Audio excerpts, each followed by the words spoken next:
कहानी की शुरुआत में ही हम भवरा पांडे और कटानी कुरैशी नाम के भगतपुर में रहने वाले दो न्यूज रिपोर्टर्स को देखते हैं, जो कि एक लोकल न्यूज चैनल में क्राइम रिपोर्टर का जॉब करते थे। और ये देखा जाता है कि इस गांव में एक बहुत ही पुराना रीत चल रहा है कि अगर किसी लड़के को एक लड़की पसंद आ जाए तो वो उस लड़की को किडनैप करवा लेते हैं और उसी लड़की से शादी करते हैं। और ऐसा ही किडनैपिंग का काम करने के लिए एक कंपनी थी और ये कंपनी थी गुनिया भाई नाम के एक आदमी का। और ये देखा जाता है कि भवरा पांडे और कटानी कुरैशी इस गुनिया भाई के लिए काम करते थे। और एक दिन गुनिया भाई इन लोगों को कहते हैं कि उन्हें एक हॉस्पिटल के सामने से एक लड़की को किडनैप करना पड़ेगा। और ये देखा जाता है कि रूही नाम की एक लड़की अपने पापा के साथ हॉस्पिटल आई थी और उसी जगह से भवरा और कटानी उसे किडनैप करके लेकर जाते हैं। और किडनैप करने के बाद गुनिया भाई उन लोगों को कॉल करके ये बताते हैं कि दरअसल जिस लड़के की शादी होने वाली थी उसकी एक रिलेटिव की मौत हो गई है और अब 13वीं के बाद ही शादी हो सकती है। और गुनिया भाई उन लोगों को उस लड़की को उनके एक फैक्ट्री में लेकर जाने के लिए कहते हैं और वहीं पर उसे कुछ दिन रख कर उस पर ध्यान रखने की ऑर्डर देते हैं। और ये बातें सुनकर भवरा और कटानी दोनों ही बहुत हैरान हो जाते हैं कि कैसे वो लोग ये सब कुछ हैंडल करेंगे, लेकिन गुनिया भाई के सामने वो और कुछ कह भी नहीं पाते। दूसरी तरफ हम देखते हैं कि रूही के पापा पुलिस में कंप्लेन करते हैं और वो रूही के 2 फोटोज पुलिस को दिखाते हैं। और ये देखकर पुलिस बहुत ही हैरान होते हैं कि रूही कभी कभी बहुत ही डरावनी दिखती है। और रूही के पापा से पुलिस को ये पता चलता है कि दरअसल 1 साल पहले रूही की शादी तय हुई थी और शादी के मंडप में आने के बाद ही अचानक रूही की हालत बहुत खराब हो जाती है और वो बहुत ही डरावनी बन जाती है और उसका ये रूप देखकर पारद भाग जाती है और सबको यही लगता है कि रूही के ऊपर कोई आत्मा चढ़ गई है। और इसके बाद से ही रूही कभी कभी बहुत ही डरावनी होने लगती है और वापस से ठीक हो जाती है। लेकिन रूही के पापा को लगता है कि ये शायद उसकी कोई बीमारी है और वो उसका इलाज करवाना चाहते हैं। दूसरी तरफ हम देखते हैं कि भवरा और कटानी दोनों ही रूही को एक एबंडेंट फैक्ट्री में लेकर आते हैं और रूही को वहाँ पर एक कमरे में बांध कर रखा जाता है। लेकिन भवरा रूही का वही डरावना रूप देखता है और रूही दीवार पे उल्टा चल रही थी। ये देखकर भवरा डर के मारे कटानी को आकर ये सारी बातें बताता है, लेकिन कटानी उस पर भरोसा नहीं करता है। और जब कटानी रूही को देखने के लिए जाता है तो वो देखता है कि रूही बिल्कुल नॉर्मल है। और फिर जब भवरा भी रूही को देखता है और उसे लगता है कि शायद ये उसी की कोई गलतफहमी होगी। और फिर देखा जाता है कि धीरे धीरे भवरा रूही को पसंद करने लगता है और वो उसकी बहुत केयर करता था। लेकिन इसके बाद फिर से भवरा रूही का वही डरावना रूप देखता है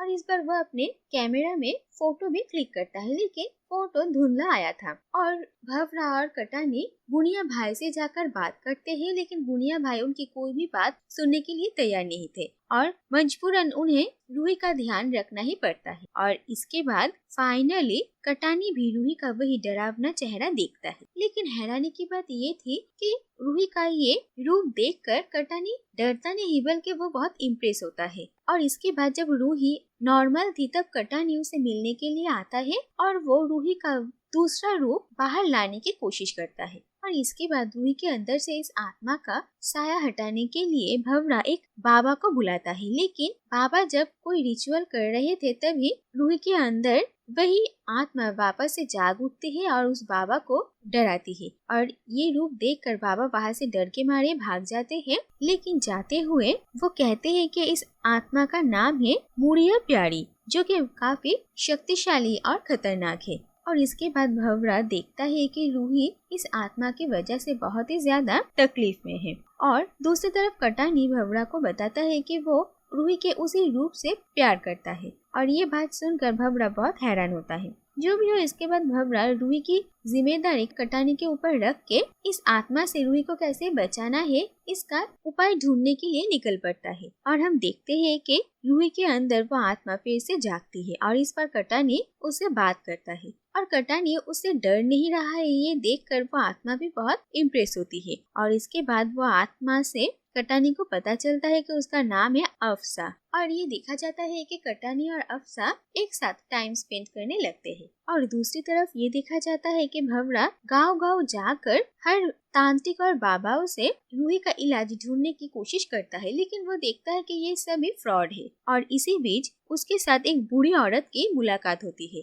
और वो बूढ़ी औरत भंवरा से सब कुछ सुनकर मुड़िया प्यारी के बारे में सब कुछ बताती है। वो कहती है कि मुड़िया प्यारी दुल्हनों के ऊपर नजर रखती है और वो नई नवेली दुल्हनों के शरीर में बस जाती है और उसका मकसद होता है शादी करना। और जब तक वो शादी नहीं करती है तब तक वो उस दुल्हन के शरीर को नहीं छोड़ती है और अगर 1 साल के अंदर वो उस शरीर में रहकर किसी लड़के से शादी नहीं कर पाती है तो वो जिसके शरीर में होती है उसकी मौत हो जाती है। और ये बातें सुनकर भंवरा डर जाता है और उसे रूही के लिए चिंता होती है और वो बूढ़ी औरत कहती है कि मुड़िया प्यारी से छुटकारा पाने की एक ही समाधान है कि मुड़िया प्यारी को धोखा देकर किसी ऐसे आदमी से शादी करवानी होगी जो कि पहले से ही शादीशुदा है। और मुड़िया प्यारी कभी भी दूसरी पत्नी बनने के लिए तैयार नहीं होगी और इसीलिए मजबूरन वो उस लड़की के शरीर से चली जाती है। लेकिन उस वक्त वो बहुत ही खतरनाक बन जाती है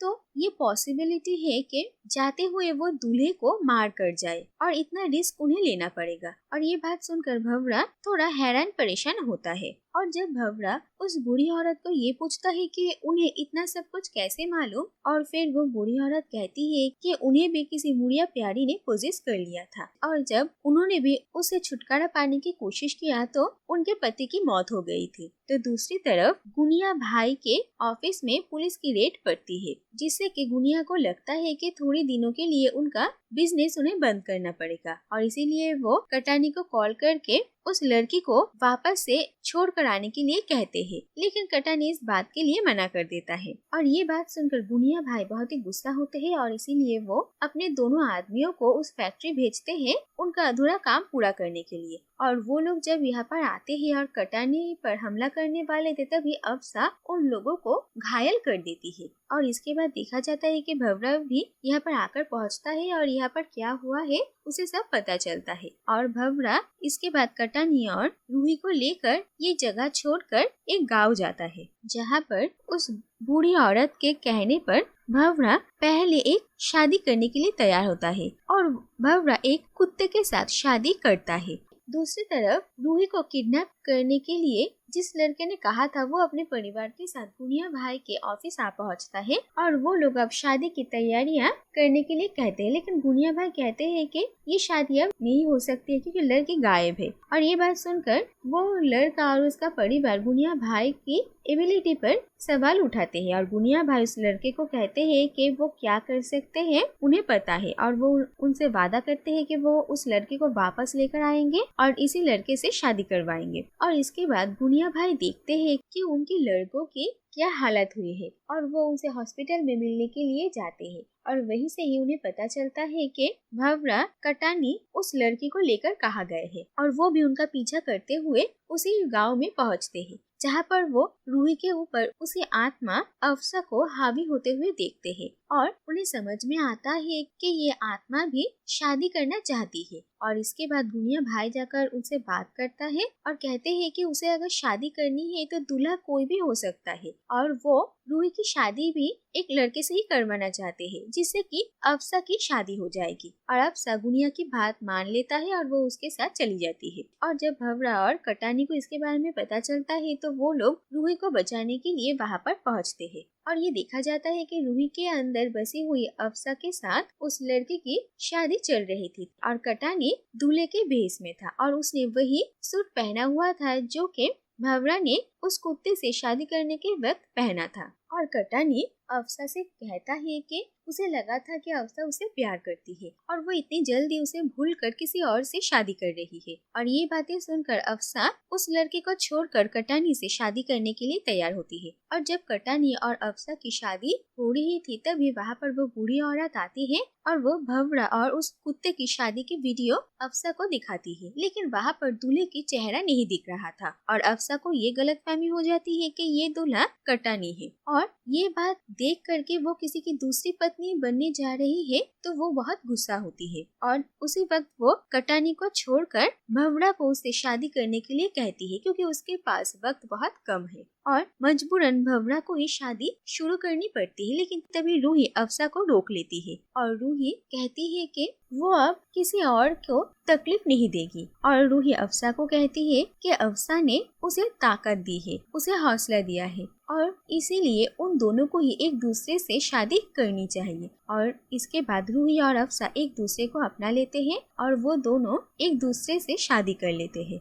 और ये देखकर सभी हैरान रह जाते हैं। और इसके बाद देखा जाता है कि रूही वहाँ से चली जाती है और भवरा और कटानी दूर से उसे जाते हुए देखते हैं और उसके वहाँ से जाने के बाद ही वहाँ पर रूही के पापा पुलिस के साथ पहुँचती है और वो लोग जब रूही के बारे में पूछते हैं तो वो बूढ़ी औरत उन्हें कहती है कि रूही अपने आप के साथ भाग गई है और ये कहकर ही वो भी वहाँ से अचानक गायब हो जाती है और ये देखकर बाकी सब हैरान रह जाते हैं। और इससे कि ये समझ में आता है कि दरअसल इस बूढ़ी औरत ने भी अपने अंदर की मुड़िया प्यारी से ही शादी किया था और वो यहाँ पर अफसा को भी हेल्प करने के लिए आई थी, जिससे कि रूही के साथ उसकी शादी हो सके। और इसी के साथ ही ये कहानी यहीं पर ही खत्म हो जाती है।